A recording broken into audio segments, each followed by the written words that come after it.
Hello friends, welcome to my channel sociology classes in Hindi with Chandni. आज जो question मैं objective type लाई हूँ वो बहुत ही इंपॉर्टेंट है, चाहे जीसी नेट हो, चाहे पीजीटी हो, चाहे जीएससी या मुख्य सेविका हो या फिर पीजीटी बिहार हो, तो इन सब के लिए बहुत ही खास है। तो आप लोग जो है ऐसे पढ़ते रहिए और समाज शास्त्र से संबंधित कोई भी एग्जाम हो सबके लिए बहुत ही महत्वपूर्ण है। तो चलिए देर न करते हुए पढ़ते हैं। पहला क्वेश्चन है, घरेलू हिंसा से महिलाओं का संरक्षण अधिनियम 2005 घरेलू हिंसा में शामिल है। तो ऑप्शन देखिए, ए आर्थिक दुरुपयोग और बी यौन शोषण और सी ए और बी और डी इनमें से कोई नहीं। इसका राइट आंसर क्या होगा? तो इसका राइट आंसर है सी, ए और बी दोनों सही है, इसलिए ऑप्शन सी राइट है। नेक्स्ट क्वेश्चन है,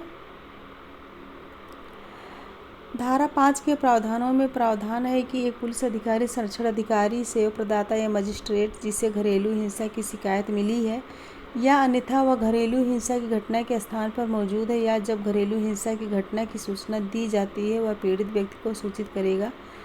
तो गलत को चिन्हित कीजिए, यानी गलत को चिन्हित करना है। ऑप्शन देखिए, ऑप्शन ए है, एक कानूनी सेवा प्राधिकरण अधिनियम 1987 और 1987-39 के तहत मुफ्त कानूनी सेवाओं के उसके अधिकार के बारे में। बी, भारतीय दंड संहिता 1860 का 45 की धारा 498 के तहत शिकायत दर्ज करने का उसका अधिकार। और सी है 2005 के संशोधन अधिनियम संख्या 39 द्वारा संशोधित हिंदू उत्तराधिकार अधिनियम के तहत उसके अधिकार का। और ऑप्शन डी, ऊपर के सभी। इसका राइट आंसर क्या होगा? तो इसका राइट आंसर है सी, 2005 के संशोधन अधिनियम संख्या 39 द्वारा संशोधित हिंदू उत्तराधिकार अधिनियम के तहत उसके अधिकार का, यानी सी ऑप्शन सही है। नेक्स्ट क्वेश्चन है, जहाँ कोई संरक्षण अधिकारी बिना किसी पर्याप्त कारण के मजिस्ट्रेट द्वारा निर्देशित अपने कर्तव्यों का पालन करने में विफल रहता है वहाँ उत्तरदायी होगा। जहाँ पे कर्तव्यों का पालन करने में विफल होता है तो वहाँ उत्तरदायी होगा। ऑप्शन देखिए, ए बर्खास्तगी के लिए, बी मुआवजा देना, सी कारावास जुर्माना या दोनों से दंडित किया जाएगा और डी केवल जुर्माने से दंडित किया जाएगा। तो इसका राइट आंसर क्या है? इसका राइट आंसर है सी, कारावास या जुर्माना या दोनों से दंडित किया जाएगा। सी ऑप्शन राइट है। नेक्स्ट क्वेश्चन है, घरेलू हिंसा अधिनियम की धारा 8 के तहत प्रत्येक जिले में संरक्षण अधिकारियों की संख्या हो सकती है, यानी कि धारा 8 के तहत प्रत्येक जिले में संरक्षण अधिकारियों की संख्या क्या हो सकती है? ऑप्शन देखिए, केवल एक, ऐसी संख्या जितनी राज्य सरकार आवश्यक समझे, और सी है 3 से अधिक नहीं, और डी है उपरोक्त में से कोई नहीं। इसका राइट आंसर क्या होगा? तो इसका राइट आंसर है बी, ऐसी संख्या जितनी राज्य सरकार आवश्यक समझे, यानी बी ऑप्शन राइट है। फ्रेंड, नेक्स्ट क्वेश्चन है, घरेलू हिंसा अधिनियम की धारा 12 के तहत तय की गई सुनवाई की तारीख की सूचना मजिस्ट्रेट द्वारा दी जाएगी। यानी घरेलू हिंसा अधिनियम की धारा 12 के तहत तय की गई सुनवाई की तारीख की सूचना मजिस्ट्रेट द्वारा दी जाएगी। ऑप्शन सुनिए, ए प्रतिवादी और बी संरक्षण अधिकारी और सी सेवा प्रदाता, डी उस पुलिस स्टेशन का प्रभारी जिसके क्षेत्र में प्रतिवादी रहता है। तो इसका राइट आंसर क्या होगा? तो इसका राइट आंसर है बी, संरक्षण अधिकारी राइट आंसर है। नेक्स्ट क्वेश्चन है, घरेलू हिंसा से महिलाओं की सुरक्षा अधिनियम 2005 के तहत प्रतिवादी या सुरक्षा आदेश के उल्लंघन के लिए क्या जुर्माना है? जुर्माना क्या लगेगा? ऑप्शन देखिए, 1 वर्ष तक का कारावास या 1000 रुपये तक का जुर्माना, 20,000 या दोनों के साथ। बी है 1 वर्ष तक का कारावास या 1000 रुपये तक का जुर्माना या 20,000। सी है केवल 1 वर्ष तक का कारावास, और डी है रुपये तक का जुर्माना केवल 50,000। तो इसका राइट आंसर क्या होगा? राइट आंसर है ए, 1 वर्ष तक का कारावास और 1000 रुपये तक का जुर्माना, या फिर 20,000, या दोनों के साथ। ये राइट आंसर है। फ्रेंड, नेक्स्ट क्वेश्चन है, जहाँ तक घरेलू हिंसा से महिलाओं की सुरक्षा अधिनियम का संबंध है, निम्नलिखित में से कौन सा प्रासंगिक नहीं है?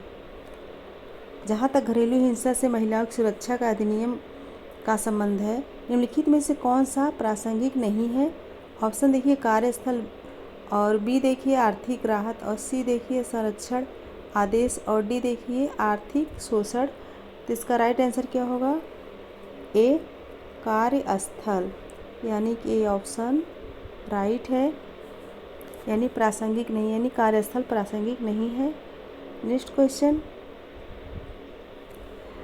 घरेलू हिंसा से महिलाओं की सुरक्षा अधिनियम 2005 के तहत शारीरिक दुर्व्यवहार का अर्थ, शारीरिक दुर्व्यवहार का अर्थ कोई भी कार्य या आचरण है जो ऐसी प्रकृति का है जिससे, ऑप्शन देखिए शारीरिक दर्द, जीवन, अंग या स्वास्थ्य को हानि या खतरा, बी पीड़ित व्यक्ति के स्वास्थ्य या विकास में हानि, सी हमला, आपराधिक धमकी और आपराधिक बल, और डी उपरोक्त सभी। तो इसमें राइट आंसर क्या होगा? तो इसमें राइट आंसर होगा डी, यानी कि तीनों सही हैं।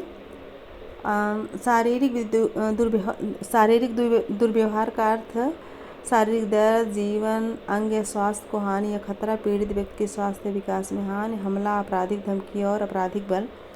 तीनों ऑप्शन यानी डी राइट आंसर है। नेक्स्ट क्वेश्चन है, घरेलू हिंसा से संबंधित मामलों में मजिस्ट्रेट द्वारा पीड़ित महिलाओं के पक्ष में और प्रतिवादी के खिलाफ किस प्रकार के आदेश या आदेश पारित किए जा सकते हैं? फिर से सुनिए, घरेलू हिंसा से संबंधित मामलों में मजिस्ट्रेट द्वारा पीड़ित महिलाओं के पक्ष में और प्रतिवादी के खिलाफ किस प्रकार के आदेश या आदेश पारित किए जा सकते हैं? ऑप्शन देखिए, ए संरक्षण आदेश, बी मुआवजा आदेश, और सी निवास क्रम, और डी ऊपर के सभी। तो इसका राइट आंसर क्या होगा? तो इसका राइट आंसर है डी, यानी तीनों, संरक्षण आदेश, मुआवजा और निवास, तीनों राइट आंसर है।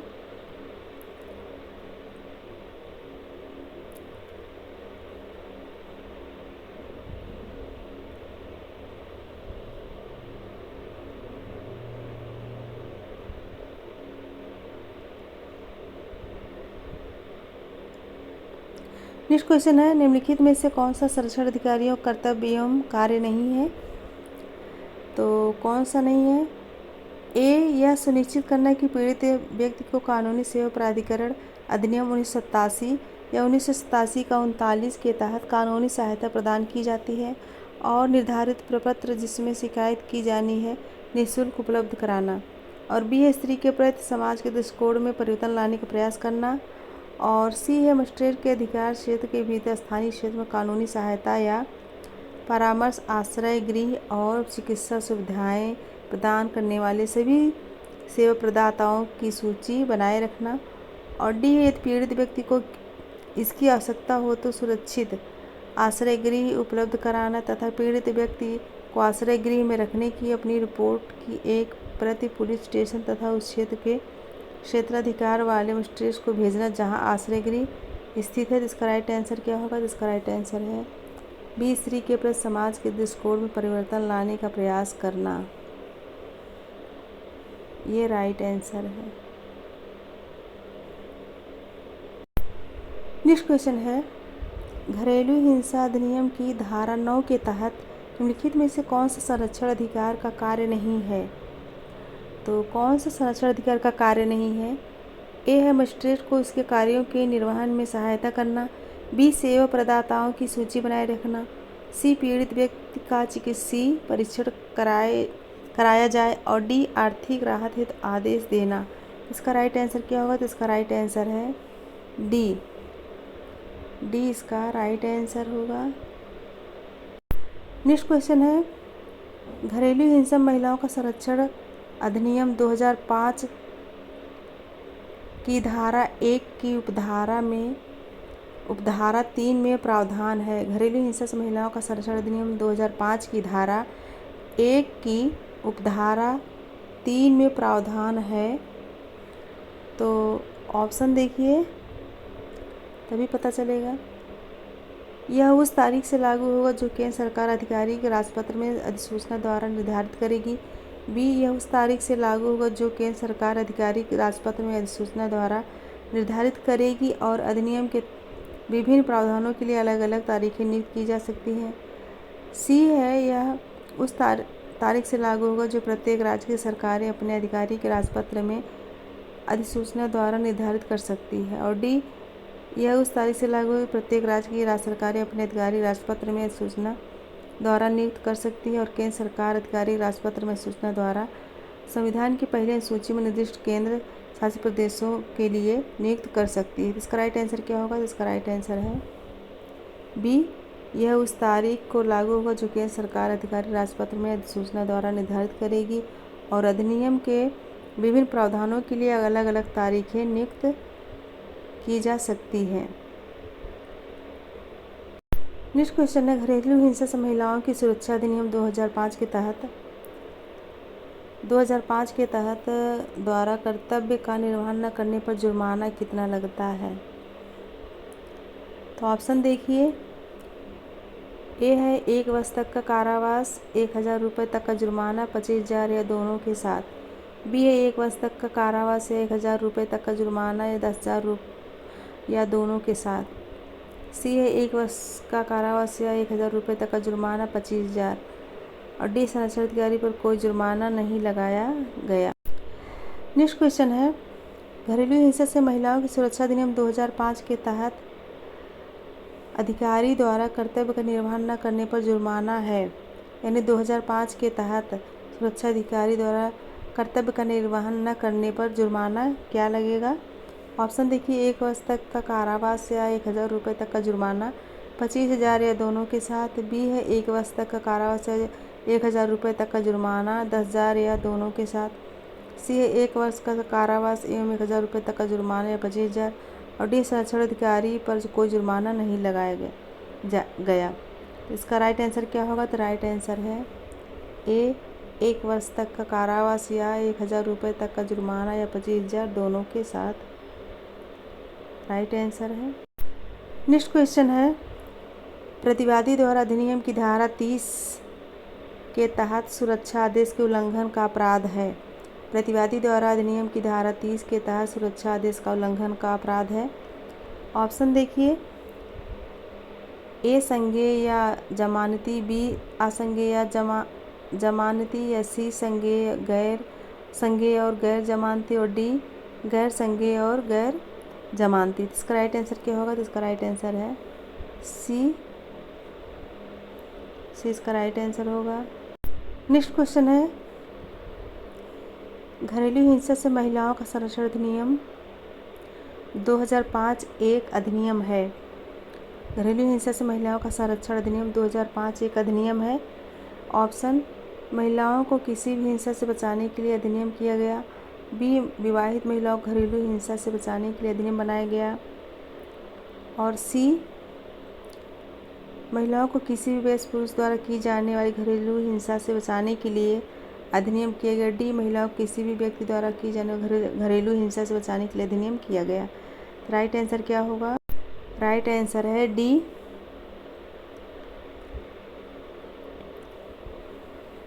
राइट आंसर है। महिलाओं को किसी भी व्यक्ति द्वारा की जाने वाली घरेलू हिंसा से बचाने के लिए किया गया अधिनियम, D right. Friend, next question है, समस्त विज्ञान की एकता केवल उसकी पद्धति में है, ना कि विषय वस्तु में। यह कथन किस समाजशास्त्री का है?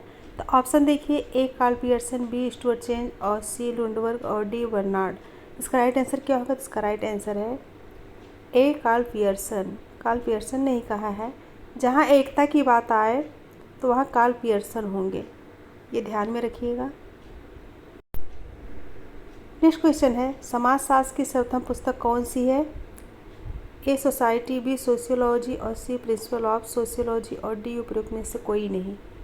तो प्रथम पुस्तक यानी कि समाजशास्त्र की सर्वप्रथम पुस्तक ऑप्शन होगा सी, प्रिंसिपल ऑफ सोशियोलॉजी। और ये भी बताइए कि पुस्तक किसकी है? तो पुस्तक है स्पेंसर की, हर्बर्ट स्पेंसर की। ध्यान में रखिएगा, बहुत ही इंपॉर्टेंट क्वेश्चन है। समन्वयात्मक सिद्धांत के अनुसार समाज की प्रकृति क्या होती है? ए सावयवी और बी असामाजिक और सी सामाजिक और डी काल्पनिक। इसका आंसर क्या होगा? तो इसका आंसर है ए सावयवी। ऑप्शन ए राइट है। नेक्स्ट क्वेश्चन है, सामाजिक नियमों के संग्रह को क्या कहते हैं? ए संस्था, बी समूह, सी समुदाय और डी समाज। जिसे हम क्या कहेंगे? जिसमें सामाजिक नियमों का संग्रह होता है उसे हम संस्था कहेंगे। इसका राइट आंसर है ए। नेक्स्ट क्वेश्चन है, समाजशास्त्र में संस्था के संबंध में कौन सा कथन सही है? तो जिसको संस्था और समुदाय सब जो लोग पढ़े होंगे विस्तार से वो बता सकते हैं। ए संस्था स्थायी होती है, बी संस्था पीढ़ी दर पीढ़ी हस्तांतरित होती है, सी प्रत्येक संस्था की संरचना होती है और डी उपयुक्त सभी। इसका राइट आंसर क्या होगा? तो इसका राइट आंसर होगा बी, संस्था पीढ़ी दर पीढ़ी हस्तांतरित होती है। बी इसका राइट आंसर है। नेक्स्ट है, निम्नलिखित में से कौन सा व्यक्तित्व का प्राणिशास्त्रीय आधार है? ऑप्शन देखिए, ए स्वास्थ्य, बी स्नायुमंडल और बी बुद्धि और डी उपयुक्त सभी। तो प्राणिशास्त्रीय आधार पूछा गया है तो इसमें स्वास्थ्य, स्नायुमंडल, बुद्धि तीनों जो हैं प्राणिशास्त्रीय आधार है, तो ऑप्शन डी राइट होगा। नेक्स्ट क्वेश्चन है, अधिकांश भूमिकाएं होती हैं। तो अधिकांश भूमिकाएं कैसी होती हैं? ऑप्शन देखिए, एकाकी, बी अन्योन्य, सी व्यक्तिमूलक और सी इनमें से कोई नहीं। इसका राइट आंसर होगा अधिकांश भूमिकाएं अन्योन्य होती हैं। Right answer B. Next question है, पर्यावरण वह सब कुछ है। पर्यावरण वह सब कुछ है जो मनुष्य को चारों ओर से घेरे हुए है। तो ऑप्शन देखिए, यह कथन किसका है? ए जिन्सबर्ग का, बी प्रोफेसर तोमर का, सी मैकाइवर का और डी रूटर का। तो इसका राइट आंसर क्या होगा? ए जिन्सबर्ग का। जिन्सबर्ग ने ही कहा है कि पर्यावरण वह सब कुछ है जो मनुष्य को चारों ओर से घेरे हुए है। नेक्स्ट क्वेश्चन है, मनुष्य पृथ्वी की संतान है। मनुष्य पृथ्वी की संतान है, उससे पृथ्वी से अलग नहीं किया जा सकता। यह कथन किसका है? मनुष्य पृथ्वी की संतान है और उसे पृथ्वी से अलग नहीं किया जा सकता। यह कथन किसका है? ए ओडम का, बी कुमार सेम्पल का और बी रेजल का और डी गिलबर्ट का। तो मनुष्य पृथ्वी की संतान है, यह कथन ओडम का है। ऑप्शन ए राइट है। नेक्स्ट क्वेश्चन है, निम्नलिखित में से कौन सी जनजाति अपना वंशानुक्रम मिथकीय महिला पूर्वजों से जोड़ती है? यानी मिथकीय महिला पूर्वजों से जोड़ती है। बहुत इंपॉर्टेंट है। ए राजस्थान की मीना जनजाति और बी असम की खासी जनजाति और सी बिहार की हो जनजाति और डी महाराष्ट्र की वायलिन जनजाति। इसका राइट आंसर क्या होगा? तो इसका राइट आंसर है ए राजस्थान की मीना जनजाति, यानी ऑप्शन ए।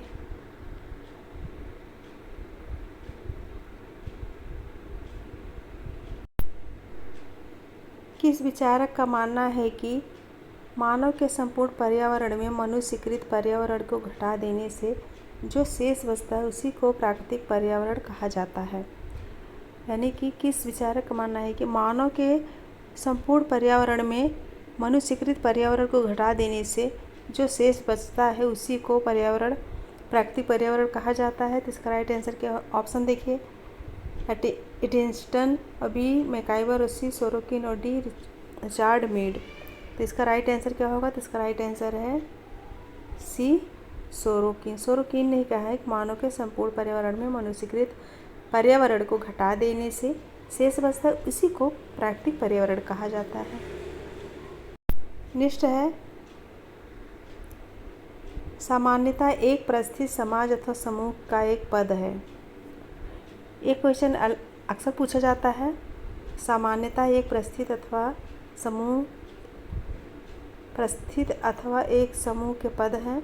ऑप्शन देखिए, किसका कथन है? ए फीचर का, बी गिलिन और सी विरस्टीड और डी सदरलैंड। तो इसका राइट आंसर क्या होगा? तो इसका राइट आंसर है सी, गिलिन और गिलिन। सी, बीर स्ट्रीट। बीर स्ट्रीट ने ही कहा है कि सामान्यतः एक प्रस्तुत समाज अथवा एक समूह का पद है।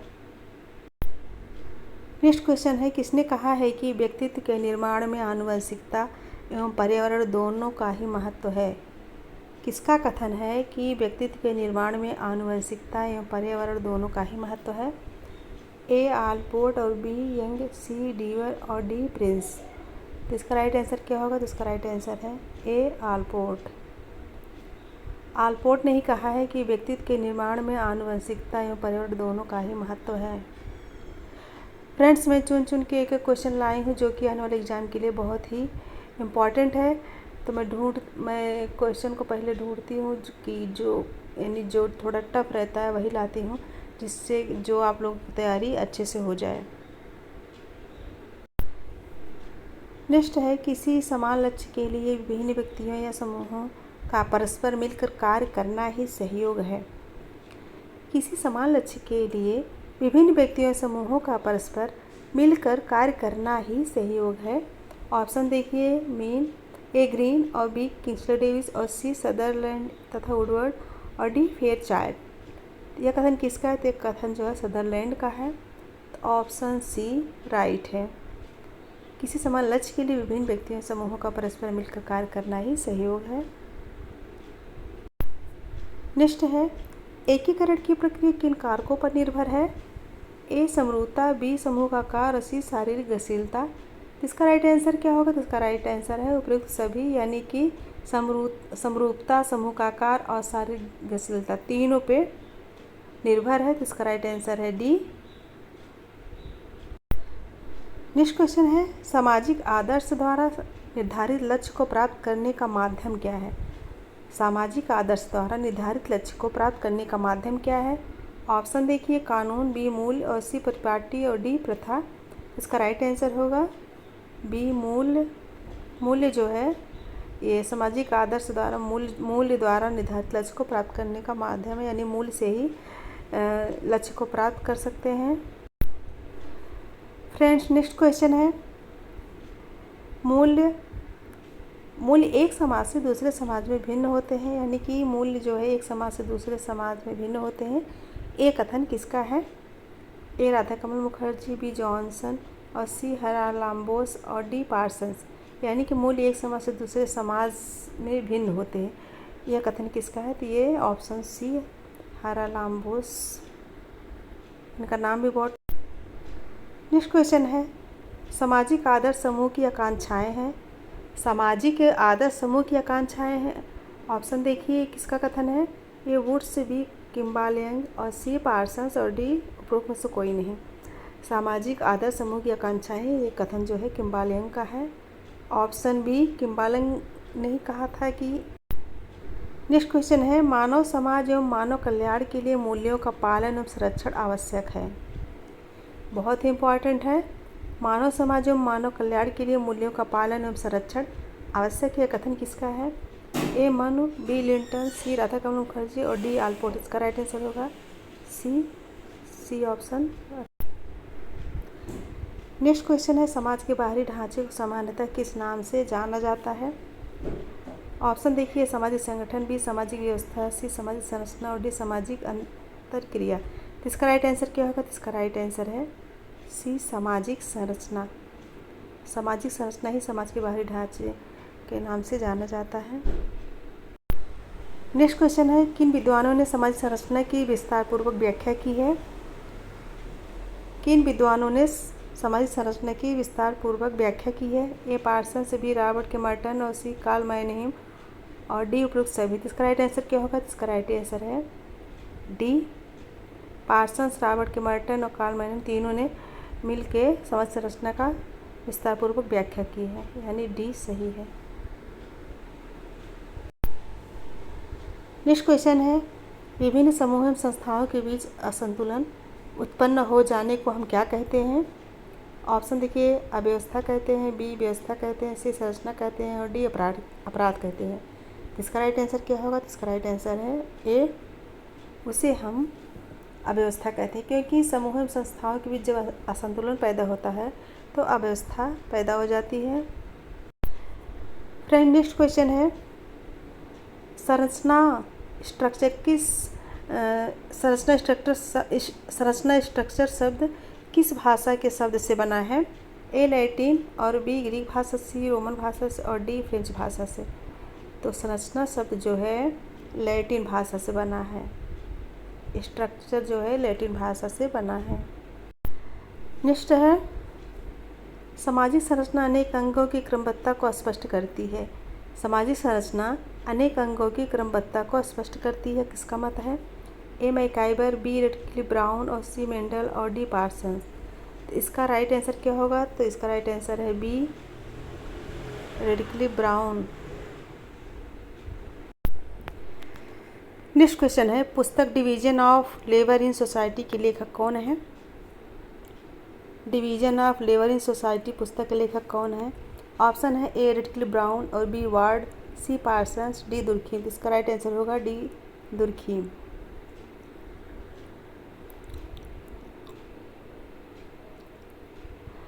नेक्स्ट क्वेश्चन है, सामाजिक व्यवस्था के बारे में सर्वप्रथम विचार किसने दिया? सामाजिक व्यवस्था के बारे में सर्वप्रथम विचार किसने व्यक्त किए हैं? ऑप्शन देखिए, ए प्लेटो, बी कांटे, सी अरस्तु और डी स्पेंसर। सामाजिक व्यवस्था के बारे में सर्वप्रथम विचार जो है स्पेंसर ने दिया है, ये याद रखिएगा। नेक्स्ट क्वेश्चन है,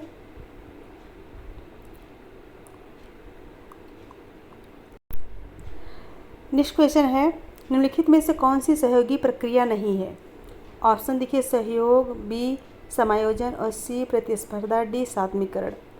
तो कौन सी सहयोगी प्रक्रिया नहीं? यहाँ पहले ध्यान देना है, सहयोगी कभी असहयोगी प्रक्रिया लिखा रहता है, कभी सहयोगी सामाजिक प्रक्रिया लिखा होता है, तो कंफ्यूज नहीं होना है। तो इसका राइट आंसर होगा सी प्रतिस्पर्धा। ये सहयोगी प्रक्रिया नहीं है, बाकी सहयोग, समायोजन, सात्मीकरण ये तीनों सहयोगी प्रक्रिया है।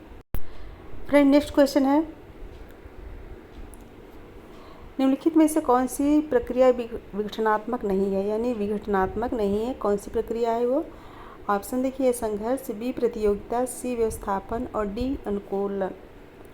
तो इसमें विघटनकारी प्रक्रिया कौन सी नहीं है, विघटनात्मक प्रक्रिया कौन सी नहीं है? इसका राइट आंसर होगा सी व्यवस्थापन। व्यवस्थापन जो है ये विघटनात्मक नहीं है, बाकी संघर्ष, प्रतियोगिता, प्रतिकूलन ये विघटनात्मक प्रक्रिया है। नेक्स्ट क्वेश्चन है, अस्थायी मानव क्रियाओं को क्या कहते हैं? अस्थायी मानव क्रियाओं को क्या कहते हैं? ऑप्शन देखिए, ए स्थित, बी सामाजिक व्यवस्था और सी भूमिका और डी उपयुक्त में से कोई नहीं। तो इसका राइट आंसर क्या होगा? इसका राइट आंसर है बी भूमिका।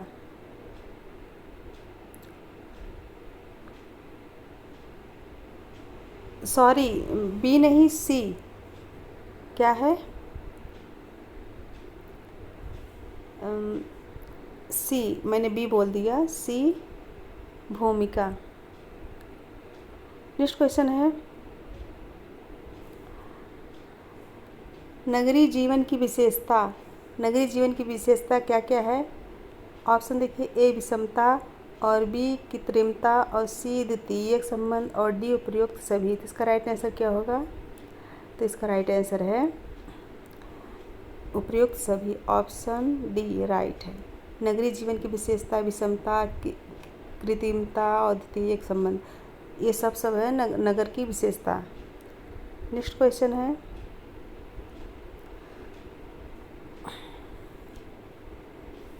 भारतीय समाज की विशेषता कौन सी है? भारतीय समाज की विशेषता कौन सी है? ऑप्शन ए संस्कृतिकरण, बी लौकिकीकरण और सी पश्चिमी सभ्यता पर आधारित और डी उपयुक्त सभी। तो भारतीय समाज की विशेषता क्या है? भारतीय समाज की विशेषता तीनों हैं। भारतीय समाज की विशेषता तीनों हैं, यानी कि संस्कृतिकरण, लौकिकीकरण और पश्चिमी सभ्यता पर आधारित, ये तीनों जो हैं भारतीय समाज की विशेषता हैं। भारतीय संस्कृति की विविधताएं बताइए। भारतीय संस्कृति की विविधताएं हैं, तो ऑप्शन देखिए क्या है? ए प्रजातीय विविधता, बी धार्मिक विविधता, सी ए व बी दोनों और डी उपयुक्त में से कोई नहीं। तो बताइए इसका आंसर क्या होगा। तो इसका राइट आंसर है सी, यानी ए बी दोनों राइट है। ऑप्शन सी, प्रजाति विविधता और धार्मिक विविधता ये भारतीय संस्कृति की विविधता है। फ्रेंड नेक्स्ट क्वेश्चन है, किस विद्वान ने पुरुषार्थ को भारतीय सामाजिक व्यवस्था का एक मनोवैज्ञानिक तथा नैतिक आधार कहा है? क्या कहा है? एक मनोवैज्ञानिक तथा नैतिक आधार कहा है।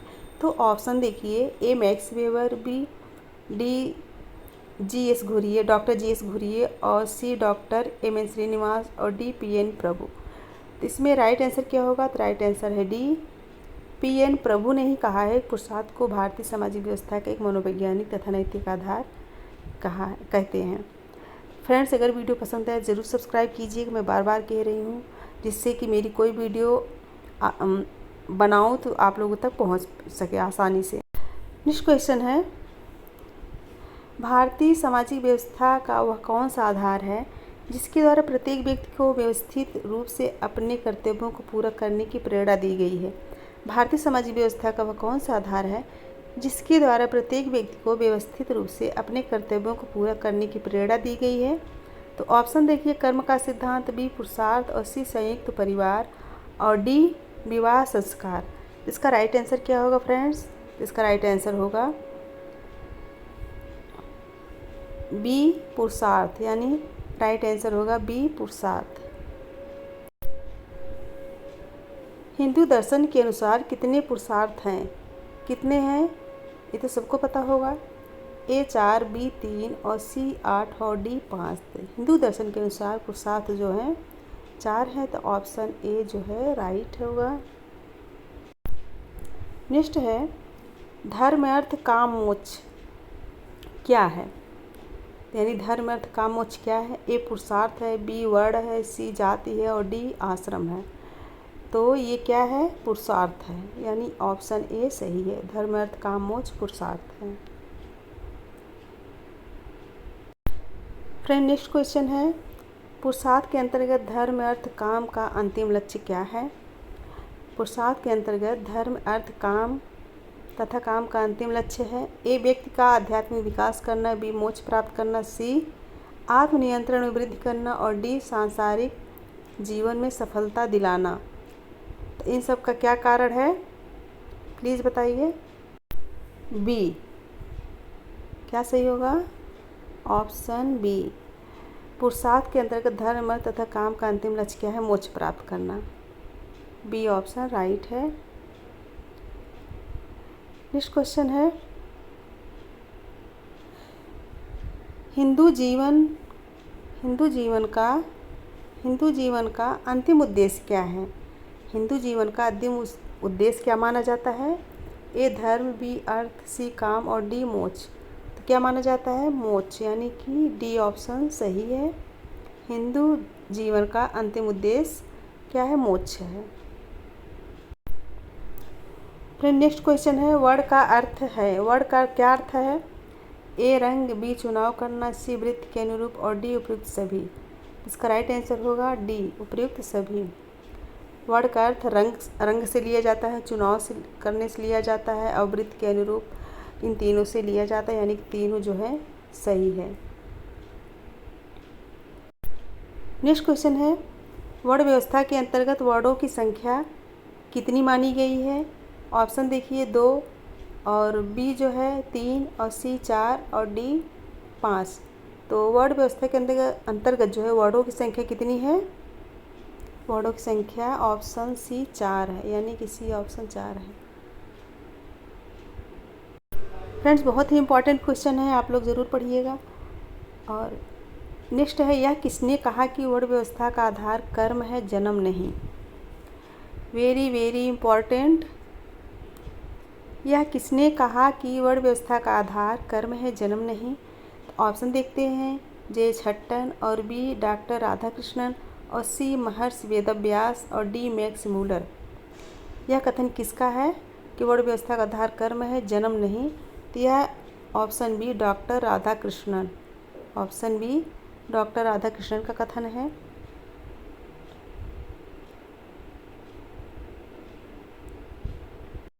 फ्रेंड नेक्स्ट क्वेश्चन है, वर्ण व्यवस्था का आधारभूत उद्देश्य समाज का किस प्रकार का विभाजन करना है। वर्ण व्यवस्था का आधारभूत उद्देश्य समाज का किस प्रकार का विभाजन करना है। ऑप्शन देखिए, ए कार्यात्मक, बी नैतिक और सी धार्मिक और डी प्रजाति। तो इसका राइट आंसर क्या होगा? तो इसका राइट आंसर होगा ए कार्यात्मक, यानी ऑप्शन ए राइट है। नेक्स्ट क्वेश्चन है, निम्नलिखित में से कौन सा वर्ण है? निम्नलिखित में से कौन सा वर्ण है? ऑप्शन देखिए, ए ब्राह्मण, बी यादव, सी त्यागी और डी अग्रवाल। इसका राइट आंसर क्या होगा? ए ब्राह्मण, ऑप्शन ए राइट है। वह व्यवस्था जिसके द्वारा विभिन्न आयु के व्यक्तियों को समाज में भिन्न भिन्न दायित्व सौंपे गए हैं, उसे हम क्या कहते हैं? वह व्यवस्था जिसके द्वारा विभिन्न आयु के व्यक्तियों को समाज में भिन्न भिन्न दायित्व सौंपे गए हैं, उसे क्या कहा जाता है? ऑप्शन देखिए, ए आश्रम व्यवस्था, बी सामान्य धर्म, डी पंचऋण और सी वर्ण व्यवस्था। इसे हम क्या कहेंगे? इसे हम कहेंगे ए आश्रम व्यवस्था। इसका राइट आंसर होगा। नेक्स्ट क्वेश्चन है, निम्नलिखित में से कौन वर्ण व्यवस्था की विशेषता है? वर्ण व्यवस्था का विशेषता पूछा गया है। तो ऑप्शन देखिए, ए प्रतिलोम, बी अधिकारों का वर्ण और सी सामाजिक व आर्थिक विभाजन और डी कर्मकांडी विशुद्धता। इसमें वर्ण व्यवस्था की विशेषता पूछा गया है, तो इसमें ऑप्शन डी है राइट होगा। इसमें है अधिकारों का वर्ण, ऑप्शन बी होगा। ऑप्शन बी राइट है, ये रॉन्ग है। ऑप्शन बी राइट है, वर्ण व्यवस्था की विशेषता अधिकारों का वर्ण करना। गांव में परिवर्तन की गति होती है। गांव में परिवर्तन की गति कैसी होती है? ए बहुत मंद, बी तीव्र, सी बहुत तीव्र और डी मंद। तो गांव में परिवर्तन की गति जो है बहुत मंद होती है, ऑप्शन ए होगा। नेक्स्ट क्वेश्चन है, ग्रामीण समुदाय की विशेषता है। तो ग्रामीण समुदाय की विशेषता क्या है? ए परिवार का अधिक महत्व, बी कृषि व्यवस्था और सी गतिशीलता का अभाव और डी उपरोक्त सभी। तो ग्रामीण समुदाय की विशेषता क्या है? तीनों हैं, यानी परिवार का अधिक महत्व पाया जाता है, कृषि व्यवस्था होती है और गतिशीलता का अभाव तो हमेशा रहता है। तो ऑप्शन डी राइट होगा।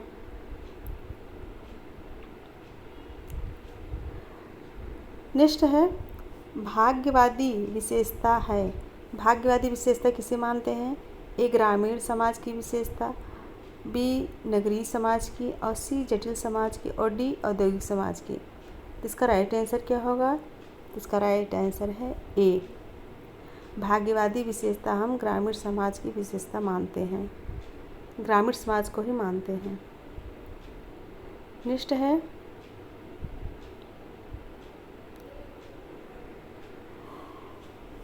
किसका कथन है कि अत्यधिक वर्ग विषमताएं नगर का लक्षण है? किसका कथन है कि अत्यधिक वर्ग विषमताएं नगर का लक्षण है? ऑप्शन देखिए, बोगार्डस, बी सिम्सी रॉस और डी मैकाइवर। तो इसका राइट आंसर क्या होगा? इसका राइट आंसर है बोगार्ड्स। बोगार्ड्स ने ही कहा है कि अत्यधिक वर्ग विषमताएं नगर का लक्षण है।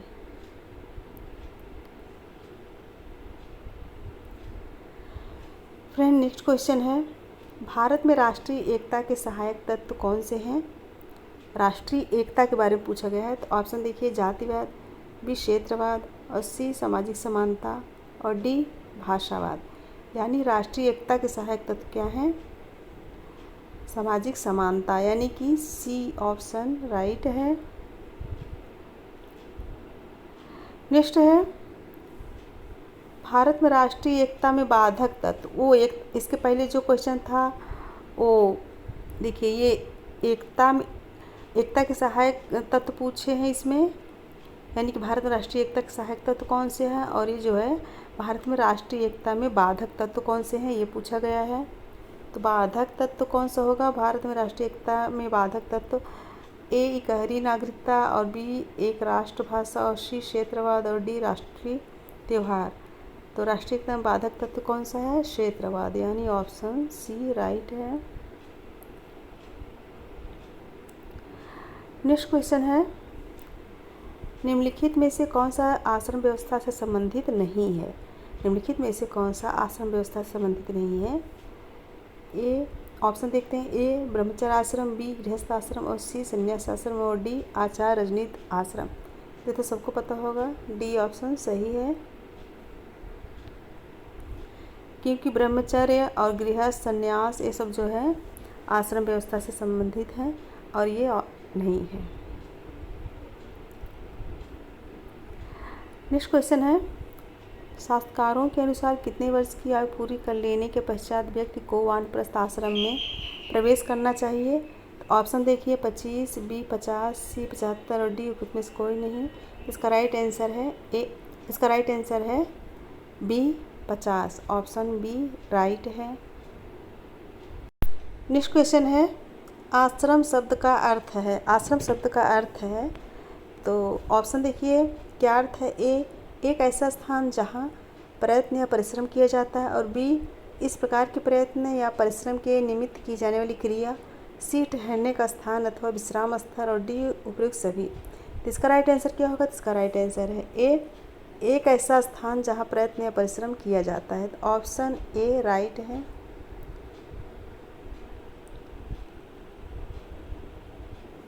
नेक्स्ट क्वेश्चन है, भारत में आश्रम व्यवस्था किस काल में प्रारंभ हुई है? भारत में आश्रम व्यवस्था किस काल में प्रारंभ हुई है?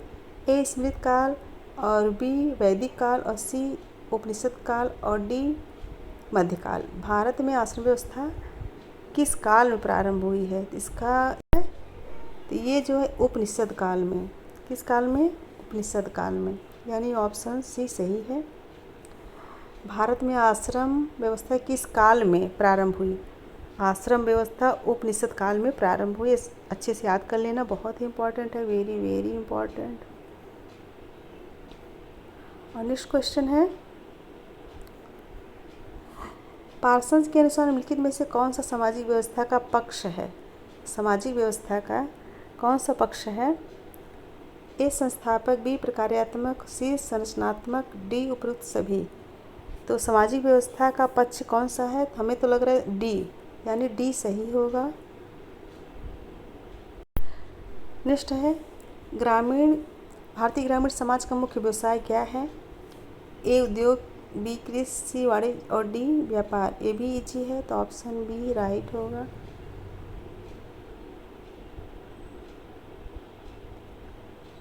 नेक्स्ट क्वेश्चन है, यह किसने कहा कि प्रत्येक व्यक्ति जानता है कि नगर क्या है, किंतु किसी ने भी इसकी संतोषजनक परिभाषा नहीं दी है? यह कथन किसका है? यह किसने कहा कि प्रत्येक व्यक्ति जानता है कि नगर क्या है, किंतु किसी ने भी इसकी संतोषजनक परिभाषा नहीं दी है? तो ऑप्शन देखिए, ए वर्गल, बी मैकाइवर और सी गिलिन और डी रॉस। यह परिभाषा जो है वर्गल ने दिया है, ऑप्शन ए बहुत इंपॉर्टेंट है, यानी किसी ने भी इसकी संतोषजनक, इन्होंने कहा है संतोषजनक परिभाषा नहीं दी है। नेक्स्ट क्वेश्चन है, यह कथन किसका है? ग्रामीण जीवन सुझाव देता है बचाओ, नागरिक जीवन सुझाव देता है खर्च करो। यह परिभाषा किसकी है? कि ग्रामीण जीवन सुझाव देता है बचाओ, नागरिक जीवन सुझाव देता है खर्च करो। यह परिभाषा किसकी है? ऑप्शन देखिए, ए जिमरमैन, बी रास और सी गिलिन और डी सिम्स। इसका राइट आंसर क्या होगा? तो इसका राइट आंसर है बी रॉस। यह परिभाषा रॉस की है, इम्पॉर्टेंट है। और ये बताइए कि द सिटी पुस्तक लेखक कौन है? तो द सिटी पुस्तक लेखक दो लोग हैं, एक जो है क्या कहते हैं मैक्स वेबर ने भी लिखा है और एक जो है रॉबर्ट पार्क। यहाँ थोड़ा ऑप्शन गलत हो गया है, तो ऑप्शन देखिए रॉबर्ट पार्क, बी विलफोर्ड और सी एंडरसन और डी सिम्स। तो ये राइट आंसर है रॉबर्ट पार्क। यहाँ लिखने में थोड़ा मिस्टेक हो गया, तो ऑप्शन ए सही होगा।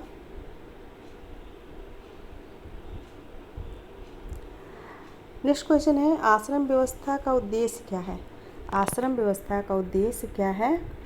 ए भौतिक सुख, बी पारिवारिक सुख, सी मोक्ष और डी जो है स्वर्ग। इसका राइट आंसर क्या होगा। राइट आंसर क्या होगा प्लीज़ बताइए। तो राइट आंसर है मोक्ष, यानी सी आश्रम व्यवस्था का उद्देश्य मोक्ष है, मोक्ष पाना।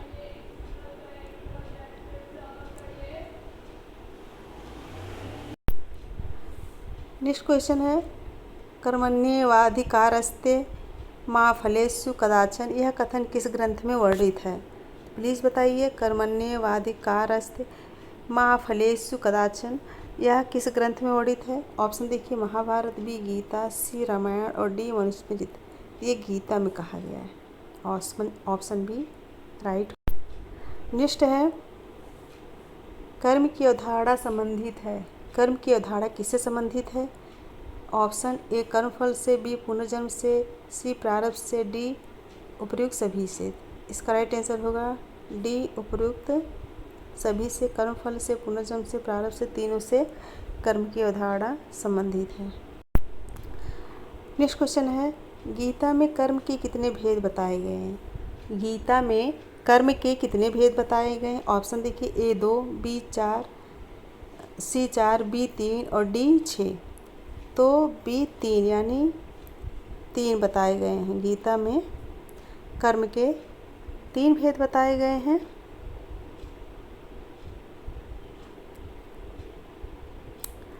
नेक्स्ट है जाति शब्द की उत्पत्ति का पता सर्वप्रथम किसने लगाया। सर्वप्रथम किसने लगाया पूछा गया है। तो ध्यान में रखिएगा। पहला ऑप्शन है चार्ल्स कूले और बी अबे डुबाय और सी हर्बर्ट रिजले और डी ग्रेसिया डी ओरेटा। तो इसका राइट आंसर होगा D Garcia de Orta. Next question है जाति व्यवस्था। जाति व्यवस्था का सर्वप्रथम लिखित उल्लेख मिलता है। जाति व्यवस्था का सर्वप्रथम लिखित उद्देश्य जाति व्यवस्था का सर्वप्रथम लिखित उल्लेख मिलता है ए ऋग्वेद में, बी अथर्ववेद में, सी यजुर्वेद में और डी सामवेद में। किस में मिलता है। ए ऋग्वेद में, यानी ऑप्शन ए राइट है। नेक्स्ट क्वेश्चन है निम्नलिखित में से जाति के कार्य बताइए। जाति के कार्य पूछा गया है। ऑप्शन देखिए मानसिक सुरक्षा, बी संस्कृति की रक्षा, सी व्यवसाय का निर्धारण और डी उपयुक्त सभी। तो इसमें जाति का कार्य क्या है प्लीज़ बताइए। जाति का कार्य क्या है। तो डी होगा। जाति का कार्य क्या होगा। डी होगा उपयुक्त सभी, यानी मानसिक सुरक्षा, संस्कृति की रक्षा और व्यवसाय का निर्धारण। तीनों ऑप्शन सही हैं। नेक्स्ट क्वेश्चन है निम्न में से जाति का आधार क्या है। निम्न में से जाति का आधार क्या है। ए जन्म, बी कर्म, डी धन और सी योग्यता। तो ये तो सबको पता होगा। तो ये जन्म है। ऑप्शन ए राइट होगा। जाति का आधार जन्म ही माना जाता है और है भी।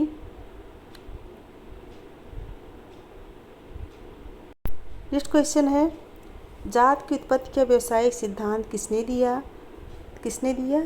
ऑप्शन ए नेस्फील्ड और बी सर हर्बर्ट रिजले और सी होकार्ट और सेनाट और डी जे हट्टन। इसका राइट आंसर होगा ए नेस्फील्ड ने ही दिया है।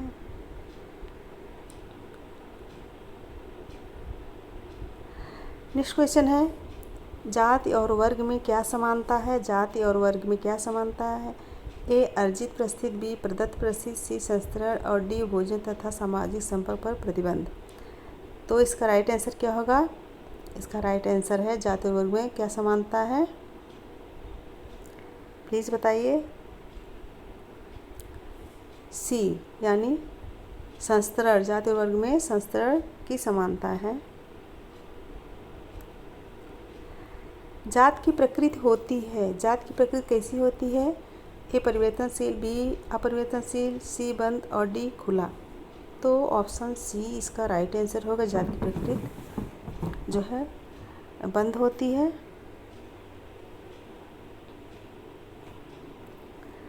नेक्स्ट क्वेश्चन है विवाह स्त्री तथा पुरुष के पारिवारिक जीवन में प्रवेश करने की संस्था है। यह परिभाषा किसके द्वारा दी गई है? जाति स्त्री तथा पुरुष के पारिवारिक जीवन में प्रवेश करने की संस्था या परिभाषा किसके द्वारा दी गई है? Option A Westermarck, B Bogardus, C Kingsley Davis और डी एच जॉनसन। इसका राइट आंसर क्या होगा? इसका राइट आंसर है बी बोगार्ड्स, यानी बोगार्ड्स जो है परिभाषा दी गई है। नेक्स्ट क्वेश्चन है, निम्नलिखित में से किसे विवाह का उद्देश्य कहा जाएगा? तो ऑप्शन देखिए, ए बच्चों के जन्म की वैध व्यवस्था करना, और बी परिवार की स्थापना करना, सी यौन संतुष्टि की संस्थापक पूर्ति, और डी उपरोक्त सभी बातें। विवाह का उद्देश्य क्या कहा जाएगा? प्लीज़ बताइए। विवाह का उद्देश्य जो है उपयुक्त सभी, यानी डी ऑप्शन में होगा। बच्चों के जन्म की वैध व्यवस्था करना, परिवार की स्थापना करना, यौन संतुष्टि की संस्थापक पूर्ति करना, ये तीनों सही हैं। ये बताइए कि विवाह का उद्देश्य है, विवाह का क्या उद्देश्य है, यानी विवाह करने का उद्देश्य क्या होता है? तो ऑप्शन देखिए, ये यौन संबंधों का नियमन करना, बी सामाजिक संगठन को सुदृढ़ता प्रदान करना, सी परिवार की स्थापना करना, और डी ये सभी बातें। तो विवाह का उद्देश्य है यौन संबंधों का नियमन, सामाजिक संगठन को सुदृढ़ता, परिवार की स्थापना, डी सही है।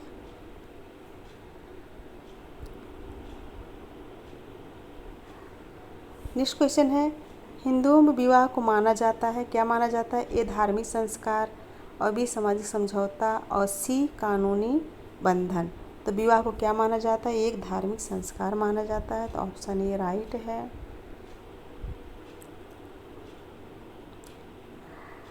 नेक्स्ट क्वेश्चन है, हिंदू में विवाह के परंपरागत स्वरूप कितने माने गए हैं? विवाह के परंपरागत स्वरूप कितने माने गए हैं? ए 5, बी 8, सी 12, डी 16। तो 8 माने गए हैं, तो यानी कि बी ऑप्शन राइट है। नेक्स्ट क्वेश्चन है, निम्न में से कौन सा हिंदू विवाह का उद्देश्य नहीं है? तो ऑप्शन देखिए, ए धर्म, बी प्रजा, सी अर्थोपार्जन, और डी रति आनंद। तो कौन सा विवाह का उद्देश्य नहीं है?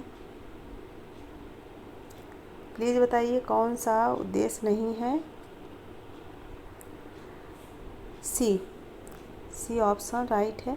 निम्न में से हिंदू विवाह का उद्देश्य नहीं है, तो वो है अर्थोपार्जन। धर्म, प्रथा, रति, ये सब क्या है? उद्देश्य हैं। नेक्स्ट क्वेश्चन है, नामकरण किस प्रकार का संस्कार है? नामकरण किस प्रकार का संस्कार है? तो ऑप्शन देखते हैं, ए प्रागजन्म संस्कार, बी बाल्यावस्था का संस्कार, सी शैक्षणिक संस्कार, और डी अवसान संस्कार। तो इसका राइट आंसर होगा बी बाल्यावस्था का संस्कार। तो ये सही है। नेक्स्ट क्वेश्चन है, नामकरण किस प्रकार का संस्कार है? नामकरण किस प्रकार का संस्कार है? तो ऑप्शन देखते हैं, प्रागजन्म संस्कार, बी बाल्यावस्था का संस्कार, सी शैक्षणिक संस्कार, और डी अवसान संस्कार। इसका राइट आंसर क्या होगा? ये बाल्यावस्था का संस्कार है, ऑप्शन बी। और नेक्स्ट क्वेश्चन है,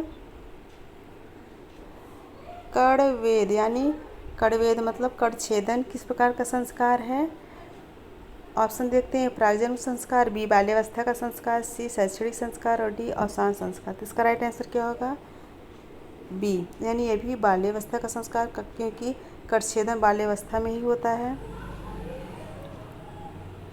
नेक्स्ट क्वेश्चन है, उपनयन किस प्रकार का संस्कार है? उपनयन किस प्रकार संस्कार है? तो ऑप्शन देखते हैं, प्रागजन्म संस्कार, बी बाल्यावस्था का संस्कार, और सी शैक्षणिक संस्कार, और डी अवसान संस्कार। तो इसका भी राइट आंसर क्या होगा? बी होगा। उपनयन संस्कार बाल्यावस्था का संस्कार है। नेक्स्ट है, मनु ने कितने कर्म के भेद बताए हैं? मनु ने कर्म के कितने भेद बताए हैं? ऑप्शन देखते हैं, 1, और बी 2, सी 3, और डी 4। 3 बताएं। कितने बताए हैं? 3। और गीता में भी कर्म के कितने भेद बताए गए हैं? गीता में भी 3 भेद बताए गए हैं। नेक्स्ट है, कन्या मूल्य देकर संपन्न किए जाने वाले विवाह को क्या कहते हैं? तो ए गंधर्व विवाह, बी ब्रह्म विवाह, सी असुर विवाह और डी प्रजापति विवाह। तो कन्या मूल देकर विवाह को क्या कहेंगे? असुर विवाह। तो ऑप्शन सी राइट होगा, कन्या मूल चुकाना पड़ता है। और नेक्स्ट क्वेश्चन है, हिंदू विवाह एक धार्मिक संस्कार है, किसने बताया? हिंदू विवाह एक धार्मिक संस्कार है, बहुत इंपॉर्टेंट है। ऑप्शन देखिए, doctor K M Kapadia, B I P Desai, C Irawati Karve और डी पी एच प्रभु। इसका राइट आंसर क्या होगा? Doctor K M Kapadia, option A right है।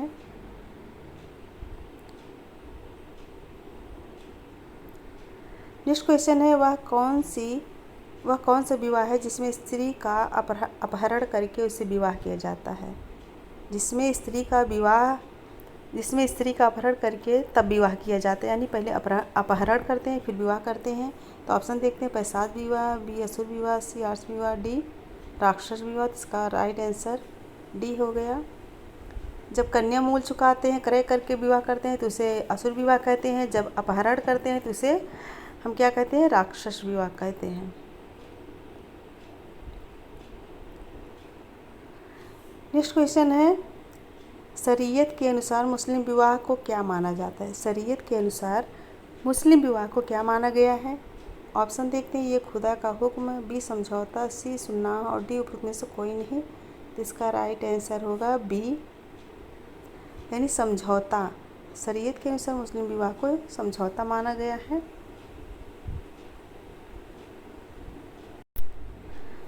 नेक्स्ट है, स्त्रियों कन्याओं का नैतिक व्यापार निरोधक अधिनियम कब पारित हुआ?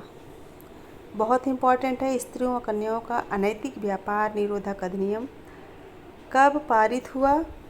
ऑप्शन देखते हैं, ये 1954 में, बी 1955 में, सी 1956 में और डी 1957 में। इसका राइट आंसर होगा सी, 1956 में पारित हुआ है। नेक्स्ट क्वेश्चन है, अस्पृश्यता अपराध अधिनियम कब पारित हुआ? अस्पृश्यता अपराध अधिनियम कब पारित हुआ? ऑप्शन है, ए 1952 में और बी 1956 में और सी 1955 में और डी 1987 में। इसका राइट आंसर क्या होगा? तो सी 1955 में, ऑप्शन सी। फ्रेंड्स, पढ़ाने में बहुत मेहनत लगती है, तो अगर आप लोगों को पसंद आए तो कमेंट भी कीजिए, और कहीं गलत पढ़ा रहे हैं या कुछ गलत है तो उसके लिए भी कमेंट कीजिए, जिससे आगे वीडियो में और भी अच्छी तरह से ले आऊँ। तो आप लोगों से एक ही निवेदन है कि आप लोग को पसंद आए तो ज़रूर लाइक शेयर कमेंट, लेकिन सब्सक्राइब ज़रूर कीजिए और दोस्तों में भी शेयर कीजिए ज़्यादा से ज़्यादा संख्या में। नेक्स्ट क्वेश्चन है, मुस्लिम विवाह कानून कब पारित हुआ? मुस्लिम विवाह कानून कब पारित हुआ? तो ऑप्शन है, ए 1957 में, बी 1939 में, सी 1953 में और डी 1943 में। तो इसका राइट आंसर है बी 1939 में। इस वीडियो में इजी क्वेश्चन भी हैं और टफ क्वेश्चन भी हैं, तो दोनों मैंने डाले हैं, जिससे कि जो बेसिक से तैयारी कर रहे हैं तो उनके लिए भी सही है, और जो यानी कि असिस्टेंट प्रोफेसर हुआ या पीजीटी हुआ या नेट हुआ, उनके लिए भी बहुत ही अच्छा है। दोनों लोग अच्छे से तैयारी कर सकते हैं अपना। नेक्स्ट क्वेश्चन है, निम्नलिखित में से कौन सा अधिनियम विवाह एवं परिवार से संबंधित नहीं है? यानी नहीं है पूछा गया है। तो विवाह एवं परिवार संबंधित कौन सा नहीं है? तो ऑप्शन देखिए, ए विशेष विवाह अधिनियम 1954 और बी हिंदू विवाह अधिनियम 1955 और सी दहेज निरोधक अधिनियम 1961 और डी में से कोई नहीं। कौन सा विवाह परिवार से नहीं संबंधित है? तो ये है सी जो है ये दहेज से संबंधित है। बाकी विशेष विवाह और हिंदू विवाह दोनों परिवार एवं विवाह से संबंधित हैं। Right answer C. नेक्स्ट है, हिंदू उत्तराधिकार अधिनियम कब पारित हुआ? हिंदू उत्तराधिकार अधिनियम कब पारित हुआ? ऑप्शन देखते हैं, ए 1951 में, बी 1954 में, सी 1956 में और डी 1955 में। तो हिंदू उत्तराधिकार अधिनियम कब पारित हुआ? यह जो है ऑप्शन सी, यानी सी हिंदू उत्तराधिकार अधिनियम 1956 में पारित हुआ है। नेक्स्ट क्वेश्चन है, मुस्लिम विवाह को उर्दू में क्या कहा जाता है? तो प्लीज़ बताइए मुस्लिम विवाह को उर्दू में क्या कहा जाता है? ऑप्शन देखते हैं, निकाह, बी सुन्नत, सी कियास, डी इजिया। तो क्या कहेंगे? तो इसको हम निकाह कहते हैं, तो ऑप्शन ए राइट है। फ्रेंड्स, आप लोगों से बार बार मैं कह रही हूँ, अगर वीडियो पसंद आए तो लाइक शेयर कमेंट कीजिए और सब्सक्राइब करना बिल्कुल मत भूलिए, क्योंकि जब तक आप लोग सब्सक्राइब नहीं करेंगे तो मेरी वीडियो आप लोगों तक पहुँच नहीं पाएगी। अगर पसंद है तब सब्सक्राइब ज़रूर कीजिए और कमेंट में लिख के बताइए कि वीडियो कैसा बना है। अगर कमेंट करेंगे तभी हमें पता चला कि मैंने अच्छे क्वेश्चन डाले हैं कि नहीं डाले हैं। तो वीडियो देखने के लिए बहुत बहुत धन्यवाद। Thank you so much. ये मैराथन क्लास है और अगर आप लोगों का प्यार सहयोग मिलेगा तो मैंने यानी कि प्रत्येक रविवार को मैं मैराथन क्लास लूँगी 1 घंटे का, 1 या 1.5 घंटे का मैराथन क्लास लूँगी। तो आप लोगों को अगर पसंद है तो लाइक शेयर कमेंट जरूर कीजिए। Thank you so much.